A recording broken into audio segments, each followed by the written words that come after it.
Hello once again, dear viewers. You're watching ERi-TV. Welcome to our news broadcast. Here are the major headlines.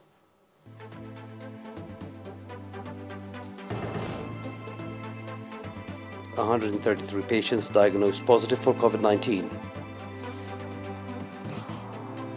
World Blood Donors Day observed nationwide.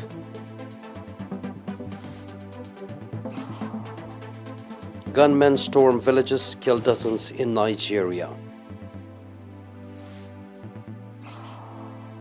Israel swears in new government.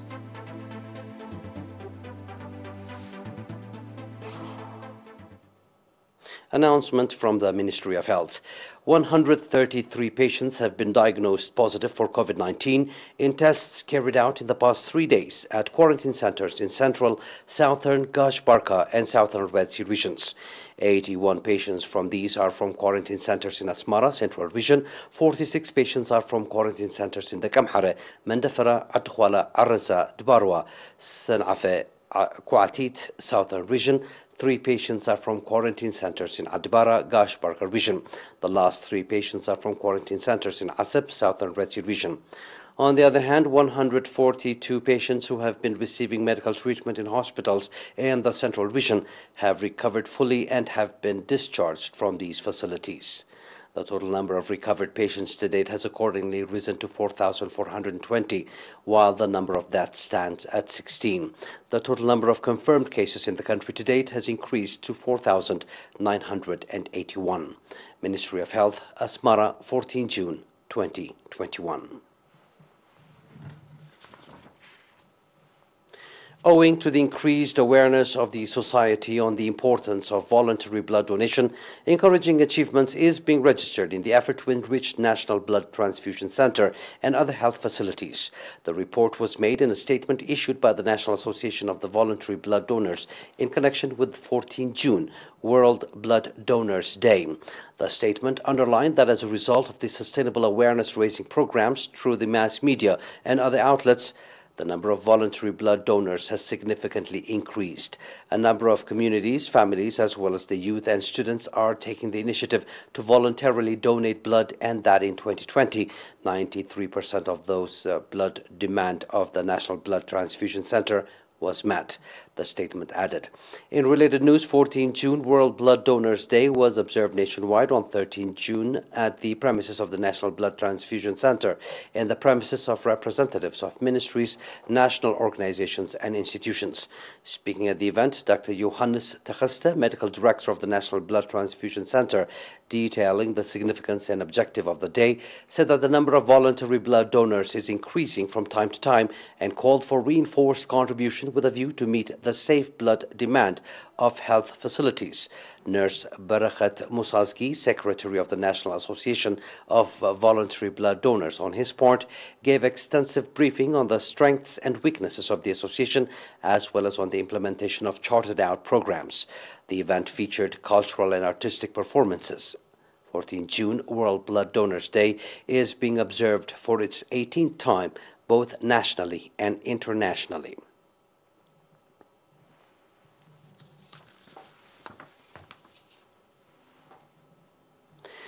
The National Confederation of Eritrean Workers Training Center in Massawa organized a 3-month training to 99 civil servants, including 22 women. At the graduation ceremony conducted on 11 June, it was stated that the trainees were given refreshing courses on the trainings they were provided in 2018 to 2019. Speaking at the event, the director of the training center, Engineer Arafai Nebeyin, said that the objective of the courses was to equip trainees with the necessary skills that can help in the implementation of the 3-level curriculum prepared by the Vocational and Technical Training Department of the Ministry of Education. Mr. Jeremias Peloton, coordinator of the Committee for the Swiss Eritrea Project, SUKE, on his part, stated that they have been collaborating with Eritrea and that the interest, innovation and creativity demonstrated by the trainees during the training period calls for deeper collaboration. Representative of the trainees on his part expressed readiness to exert capacity-level contribution in the implementation of national development drives. The National Confederation of Eritrean Workers Training Center, that is in Massawa, has so far organized vocational trainings to 462 workers, including 144 women in 6 fields. Those are domestic news. Please stay tuned for the international right after the short break.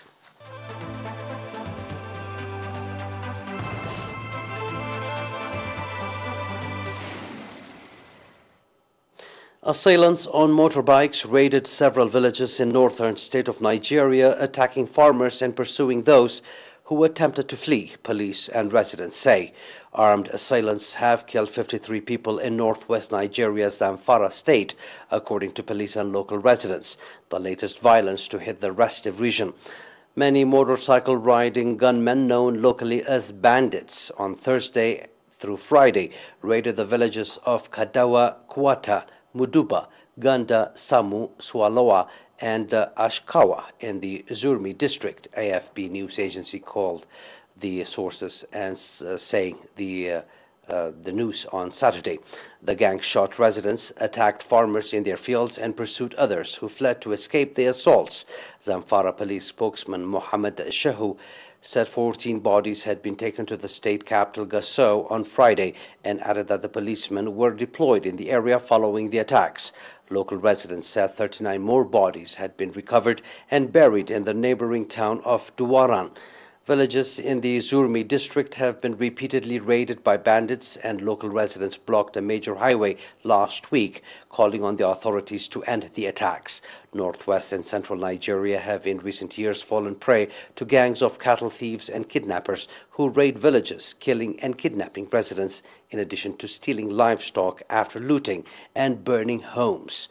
The criminals have begun to focus on raiding schools and kidnapping students for ransom. Israeli parliament approved a new government with right-wing nationalist Naftali Bennett sworn in as prime minister. Benjamin Netanyahu's 12 years tenure as Israeli prime minister has come to an end, as the country's parliament on Sunday approved a new coalition government led by right-wing nationalist Naftali Bennett. Bennett, the head of an ultra-nationalist party that controls 6 seats in the 120-seat Knesset, was sworn in as prime minister after the parliament backed the new coalition government by a razor-thin margin of 60 votes to 59. Bennett will lead an unlikely alliance of left-wing, centrist and right-wing parties, as well as a party that represents Palestinian citizens of Israel, who account for 21% of the country's population. The parties have little in common apart from a desire to unseat Netanyahu. Under a rational agreement, Bennett will serve as prime minister for 2 years, after which he will be replaced by centrist leader Yair Lapid, the chief architect of the new government.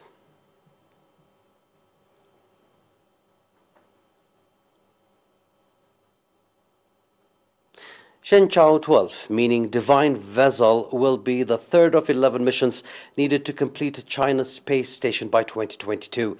A Chinese spacecraft will blast off from the Gobi Desert on a Long March rocket in the coming days, ferrying 3 men to an orbiting space module for a 3-month stay, the first time China has sent humans into space for nearly 5 years. Shenzhou 12, meaning Divine Vessel, will be the third of 11 missions needed to complete China's space station by 2022.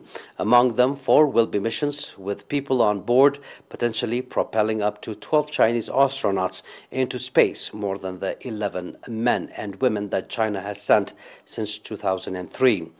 Chinese astronauts have had a relatively low international profile, a United States law banning NASA from any connection with China means its astronauts have not been to the more than 2-decade-old International Space Station, visited by more than 240 men and women of various nationalities.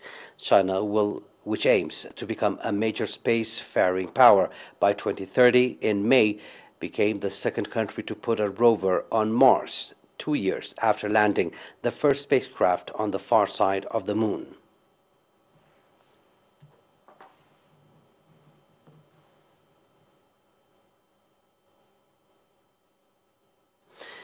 Before we close for tonight's news, let's have a recap of the headlines tonight.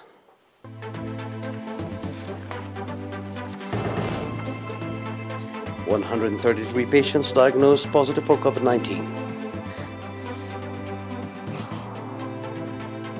World Blood Donors Day observed nationwide. Gunmen storm villages, kill dozens in Nigeria. Israel swears in new government.